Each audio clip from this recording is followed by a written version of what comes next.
Hi, I'm Dave. And I'm Jonas. And welcome to Dave Takes It On. Now, it's not often you see Jonas in front of the camera rather than behind it. Jonas is my eldest son. He lives quite close to me here. We work a lot together. Jonas is a lot behind the scenes. He's a sound engineer. He does the video editing. He does all the data, the analysis, everything, thumbnails, titles. So if you think any of our titles are a bit clickbaity, it's not me. Not me either. Yeah. So we've decided we're going to tackle some questions from comments that we've received over the last few weeks. So Jonas is going to ask them. We haven't rehearsed these in advance, so you're going to get what you get. So Jonas, first question, please. Right, so this is one in response to a new Fastned location we visited recently, situated in a hotel car park. One of our viewers commented, why do we still need to register our cars when charging or pay for parking? We're being ripped off again. Yes, although it's very rare, exceedingly rare, and I travel everywhere charging. There are many car parks where you have to register your car but not pay. We've got one going up locally at Walton Summit. There's a new Tesla charger, supercharger going in there, and that's in the grounds of a Holiday Inn. Down in Oxford, there's the Redbridge Park and Ride, and that one you have to register your car, but you don't pay for the car park. And there is a great distinction between having to register your car and having to pay. The vast majority of the charges where they are on a car park, you don't actually pay. What you do is there will normally be a hotel or restaurant or some premises on the site where you go and you register your interest. So in Oxford, for example, at Redbridge Park and Ride, there are ticket machines and you can just get a free ticket. And it's 1 hour, that's all you're allowed. But you get a free ticket, put it on your car, and then you can charge. And there are very, very few EVs today in a Tesla supercharger or a Fastned 300 kilowatt charger that will be there anything like an hour. So it is actually free parking. There are some, and these would be mainly things like InstaVolt, where they'll be on retail parks and little shopping centres. And most of those you don't pay anyway. Most of those you have an hour free or 2 hours free or 3 hours free, whatever it is. So as long as you're not going beyond that, again, you don't pay.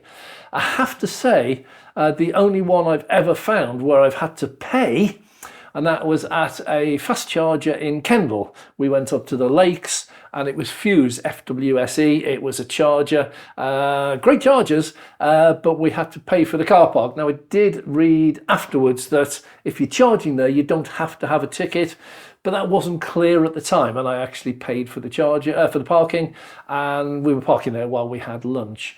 But I have to say, that's the only one where I've ever paid. Well, what happens if it's in a hotel and the hotel's closed, for instance? Well, that's a big issue. Now, I had this happen recently. I went up to, there's a new Tesla supercharger going in, there's 15 V4s going in, and they're in the grounds of a Holiday Inn Express. Just up the road, Walton Summit, and I actually got caught out. I went there one day just because there's a supercharger which is actually under construction at this moment. I do nip in there to see if I can catch the engineers actually installing the chargers and see if I can film that. And I did stay once because there had been some movement. They were not there at the time, but they had done some work. So I actually just stopped for a few minutes. I took some photos, films, everything else, and drove off. And a couple of days later, I got a ticket. And it said, I hadn't bought a ticket. The hotel, I had been to the hotel, it was closed. It was over Christmas. They were doing a refurb. I had tried to do it. And what I should have done was paid for the ticket. It was £1, I think, for the first hour. But I didn't. I thought I was only going to be there a few minutes. Anyway, since then, I've been back. We're talking with the hotel manager. And they say that if ever that happens and the hotel's closed, just go and see them and tell them when you stayed and everything else. And they have a contract with it's Parking Eye, who does actually this one. And it's all camera, ANPR, automatic number plate recognition. And they will actually say, yeah, you were actually a guest of the hotel, but the hotel was closed. And they'll cancel the ticket. So that's the situation. But so in other words, can save you a bit of money if you actually just get in touch and say, can you do something about the ticket? Absolutely. I mean, if you were genuinely there for charging, there's no problem with it. And I'm sure most of the hotels would agree. That's my experience anyhow. The manager in Waghorn was absolutely brilliant. Anytime this ever happens again, just tell me, I'll get the ticket cancelled. But obviously, don't abuse it. Redbridge is one you need to worry about down in Oxford. They give you exactly 1 hour, but you only have 10 minutes to get your ticket. It's absolutely draconian. When you arrive, they clock you on ANPR and you pull into the charger. Now, if you're normal, what you'll do is you'll stop, you'll park up, you'll get your things ready, you'll go out, you'll plug your car in and then decide whether to sit in the car or go for a walk or whatever it is while your car charges. At Redbridge, you only have 10 minutes from when you arrive to actually getting your ticket. If you miss that 10 minutes, it actually says on the notice board, you'll get a £100 fine. If you go over the hour, you'll get a £100 fine. So all I could say is you need to keep an eye out and be aware of what's going on. But Oxford is one to really be aware. The second you arrive, just go and get your ticket. It's free. Just put your number plate in, just get your ticket, and then you can sort your bags out, plug the car in, everything else. Just a strange way of doing it. And that's not just EVs, because I've seen plenty of ones where it's just like, I was at a McDonald's for 93 minutes and I only get 90 minutes, so I was charged for that. And so that's just a general issue with parking. It is. It's one of those, and we come across it all the time when we're out on the road and we're filming at a motorway services and we have to check the boards. Some of them only have an hour or 2 hours, which are free. Some of them have got 3 hours, which you can park before you have to pay. And we normally, if we're doing proper filming session, full filming session, we'll be there well over an hour. So we just be aware. So we just have a look before we start any filming. In actual fact, we film the notice boards, part of the video. So just be aware of it. But yeah, if ever you get a ticket and you couldn't register your car, go and see the hotel, just tell them what happened and see what they say. So mostly a non-issue, but a few things to be aware of. Yeah, it's one of those. I can understand the reason why they do it, why they have the time limit, and the reason is because they usually, otherwise it would be just free parking and you'd get all the office staff parking there instead of having to pay in a multi-storey or whatever it is. So I understand the reason for it.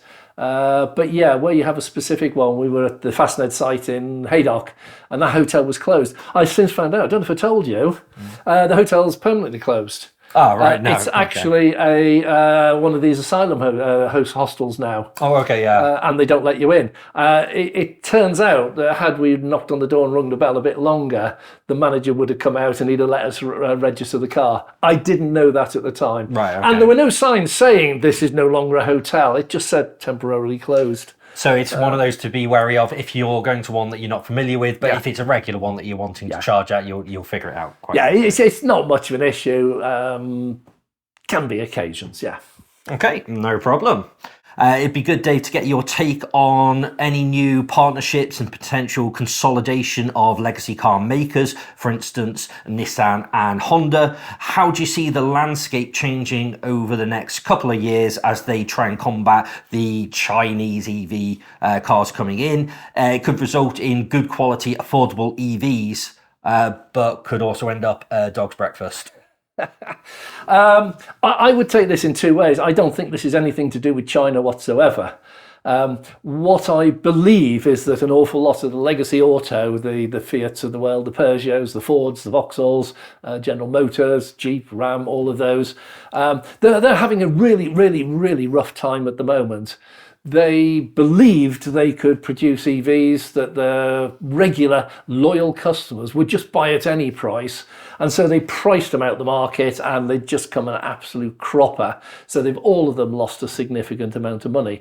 And they've all of them learned a lesson now that actually it's not quite so easy to make an EV. So why were they pricing them so high? If it's just a case of, we just priced them out the market, can't they just drop the price a bit? Well, yeah, the problem was it was just a business plan that had gone wrong. Somebody believed that two things going on. Somebody believed that you have loyal customers and whatever you produce, they'll buy it. And that is absolutely untrue these days, particularly at a time of high interest rates, inflation, everything else, when all our bills and everything has gone up. We're all very short of money. And so that was never going to start. But But the other thing is the way they made them, and that was they just bought the bits in. So, for example, let's take a Vauxhall Astra. They make a petrol Vauxhall Astra and a hybrid one. And all they did, they took the petrol engine out, the gearbox out, petrol tank out. So they stripped it out. They used the same body seats and everything else. And then they had to cram in all the components and everything else. So effectively, they were starting with almost a complete Astra and then adding all the battery stuff. And it was hopelessly uneconomical, and they just put everything in. They bought at a price that was, they overpaid on the batteries, and then they put the normal markup on it, 10-20% or whatever it was. And it meant, in the case of take a Corsa, Vauxhall Corsa petrol, they were selling at £16,000. The Vauxhall e-Corsa, they were starting at £26,000 but going up to £30,000 if you wanted a bigger battery. So what that meant was they were double the price, and they just didn't sell. Now, back to the question, are there going to be mergers? Absolutely. You've seen the first of these already, and that's the Ford Ranger, which is not available for sale in America, but it is in Europe. And the Ford Ranger is basically a Volkswagen ID4 with a Ford body on it. I don't know whether Ford put the body on or Vauxhall do it for them, but that's a merger. So Ford will get the benefit of someone else making it for them, and Vauxhall have got a good bit of more experience than Ford have. They started their EVs a lot longer ago. So that's an advantage. Ford can trade on their branding and their name and everything else. It is quite a nice car. It's quite competitively priced, not cheap, but competitive. But the biggest problem with that is that Ford are buying this effective ID4 without a body, and then giving them a body and asking Volkswagen or putting it on themselves. So it's going to be more expensive. So it makes a huge amount of sense to get in touch with someone and actually do, instead of you having your development department and them doing the same thing, you actually just have one. And so these are going to happen, and we're starting to see them already. That was one example. Nissan and Honda, these will happen in the future, and they will just pool resources. Some companies like Stellantis, it's not a common name that everybody knows, but it's a massive group of companies like Fiat, Maserati, Peugeot, a load of companies all in one. But they share resources as well. So they come under the Stellantis umbrella. So there's going to be a lot of them. I don't think it's anything to do with competing with EVs, with Chinese EVs coming in at cut prices, because I think for the next few years, the British public will still regard the Chinese EVs as cheap and nasty cars. They're not. They're actually very good, but that's how they'll be perceived. But the legacy auto are going to have to make cars cheaper. And one of the best ways of making it cheaper is to have a common platform on which to build it. So these are going to happen, and in some ways it's a bit of a desperation move. We can't make them on our own, they're too expensive, we lose money on every one, so let's see if we can share some of the costs. If they still have the same attitude, well, we're going to sell it for £30,000, 26 to 30, instead of 16 for the petrol, they're still not going to sell them. They're just going to be a bit cheaper to make. So all the EV manufacturers have to realise that cars have a price. Corsa, very nice car, nice little runaround, it's great, but it's a £16,000 car. And to expect someone to pay £30,000 for that just because it's got a battery in it, it's not going to happen. We need to have an attitude which says, I'm going to go into a showroom, I want to see a petrol version, a diesel version, a hybrid version, and an EV version, and they're all the same price, give or take, and I will choose whichever one suits me best.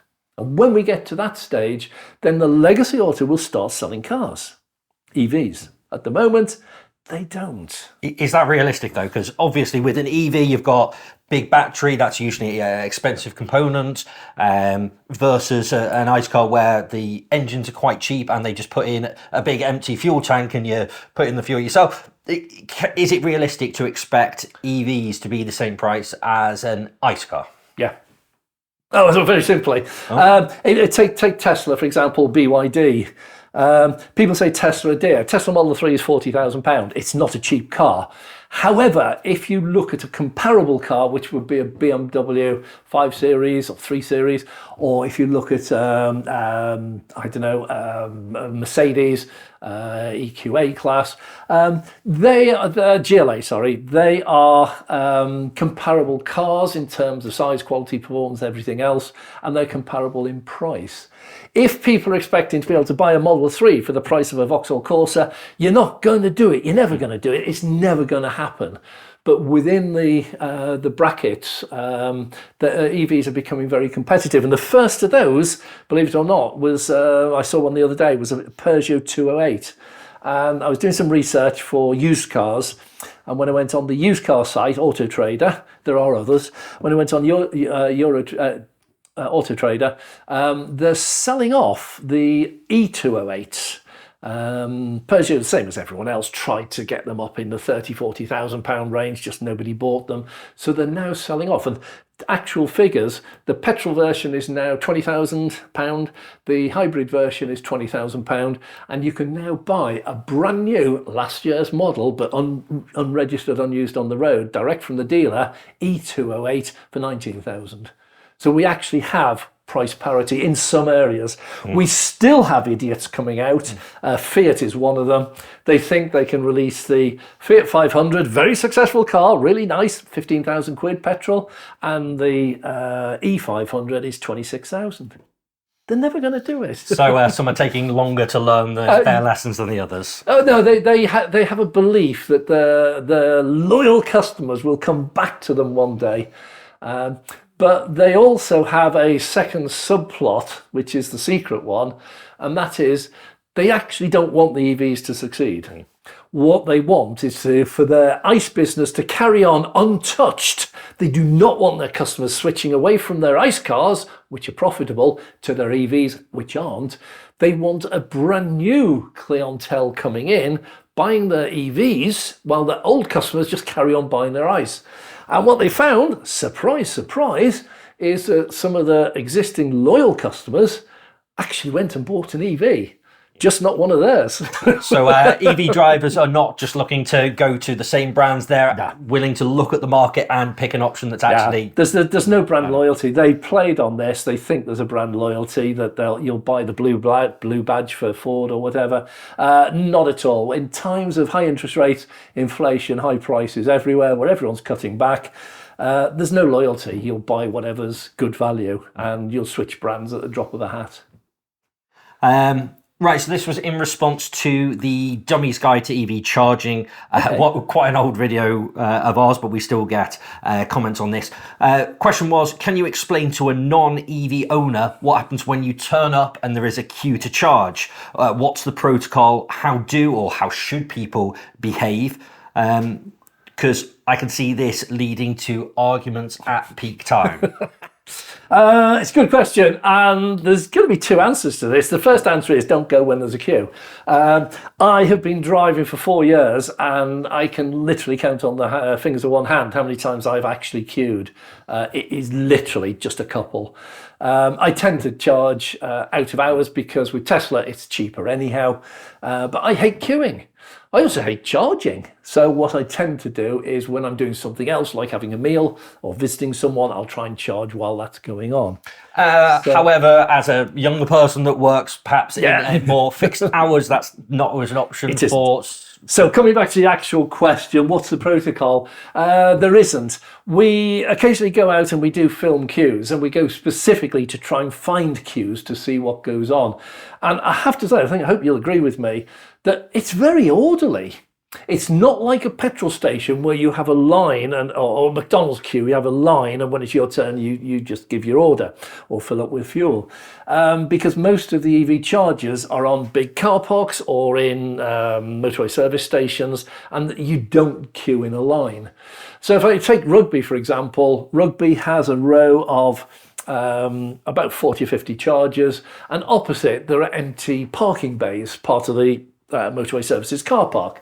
And all that happens is as people arrive, they pull into if it's full, They pull into one of the bays opposite, and I've never seen them full, by the way. It's usually 2, 3 or 4 cars if there is a queue.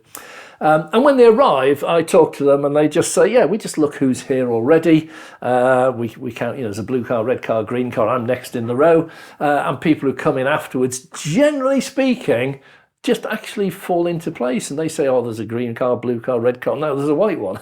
And we've not seen any trouble. What about somewhere, so we've seen Chester where the EV chargers are just in on the right there, there's not much of a run up, and often the bays next to them can be full. So if it's a bit tighter, are we going to see that same sort of orderly queuing? Yeah, we saw this in Southwaite on the way back from the Scotland trip, and it was a very busy charger, and it really was tight to get into.